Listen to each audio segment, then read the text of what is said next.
Well, to answer their question, we're certainly going to see their face again. We're going to see it right now. Would you please welcome the songwriting core of the Mighty Angels, Doc Neeson, John Brewster and Rick Brewster.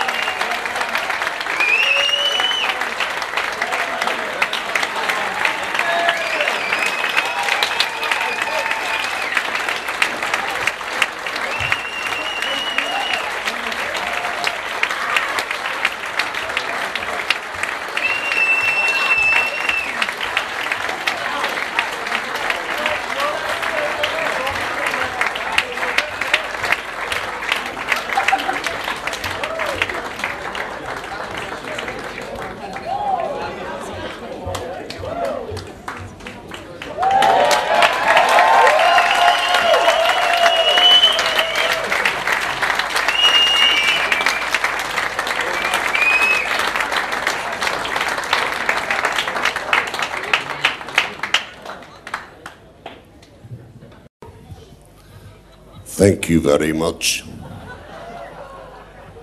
We hope we pass the audition. Folks, it's a great honor to be up here, being honored as songwriters, Brewster, Neeson, Brewster. And I'm going to change this microphone because it's going to break my neck if I have to keep looking down. So many short people.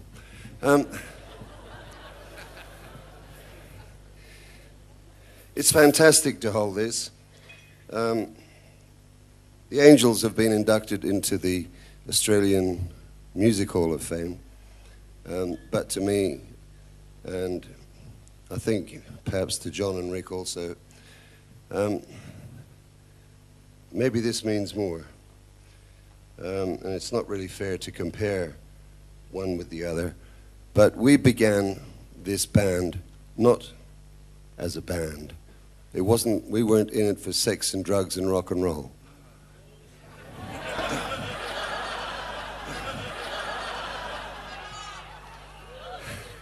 The real story is we were a jug band, and we decided that we wanted to write songs. I know personally I had a vision of the New York American Brill building, and where, you know, Jerry Goffin and Carole King and just so many people were employed daily to write songs, some of which have just become classics. And I thought that we, the three of us, could do the same. Unfortunately, Australia wasn't ready for us. Australia wasn't ready for original material, or hardly any. Radio was playing covers music, and so we realized that the only way to get our songs out to the public was actually to form a band and get out and play the songs that we were writing. That actually turned out to be a long process because we had to really put ourselves through an apprenticeship of learning how to play electric guitar. And that time was taken up under the cover of the name the Keystone Angels. We dropped the name Keystone after we released through Albert's our first single, Am I Ever Going to See Your Face Again?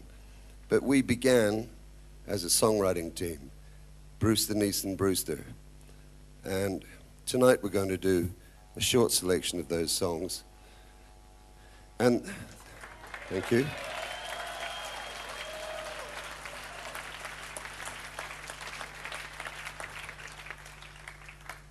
We educated radio to the fact that there was an Australian audience out there ready to listen to original Australian songs. And that's massive, folks.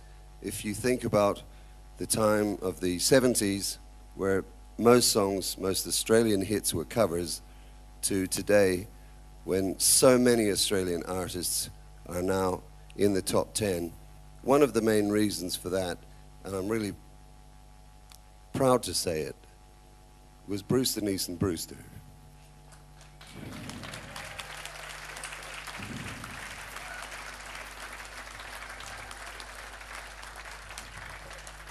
it's not putting too much praise on ourselves to say that we broke some ice in the Australian music scene. And as I said, we'd like to do a short selection of some of our songs now. And I want to tell you that the great thing about being in the Brewster Neeson Brewster team was that it didn't matter who started the song. Somebody would get a riff, and maybe I'd have a lyric. And we would just go to each other's houses. It was all very low key. There were no Pro Tools.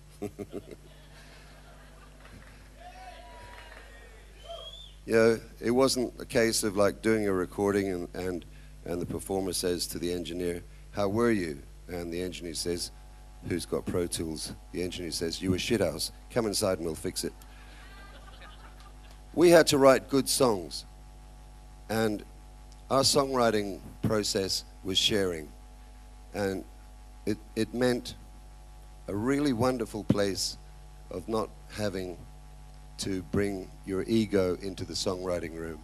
Sure, there were arguments about what somebody thought was the better way of doing a song, but those were creative arguments. They weren't arguments of ego, and that's how we forged these songs. So we're going to do a few songs now. We're going to do them in an order which represents who was the main inspiration for the song, because as I said, somebody would come in with an idea, the rest of us would join in, and that's how the songs came about. I'm hopeful by this time in our careers you'll recognize the songs, but keep in mind that as the songs come out in their order, the order represents who came in with that idea that day and how then it developed. And that was one of the mighty things about being in a songwriting team, which so much helped develop Australian original music and how we wrote our songs together, and we were able to share them with you. And we hope that you can see the process of the songwriting, how somebody did come in with an idea, how the band, how the other two of us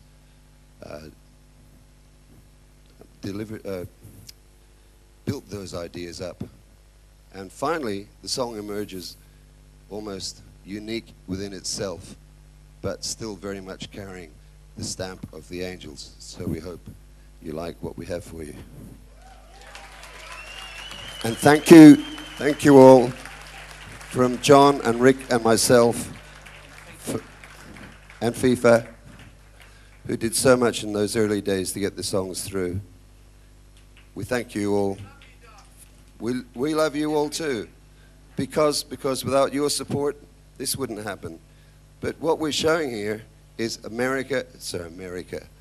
We have as much as America has, with a much smaller population. Australia can do it. Australia is doing it, and we've been a small part of it. It's been very important to our lives as musicians, and thank you all for your support tonight. Thank you. And thank you to Glenn for your erudite words.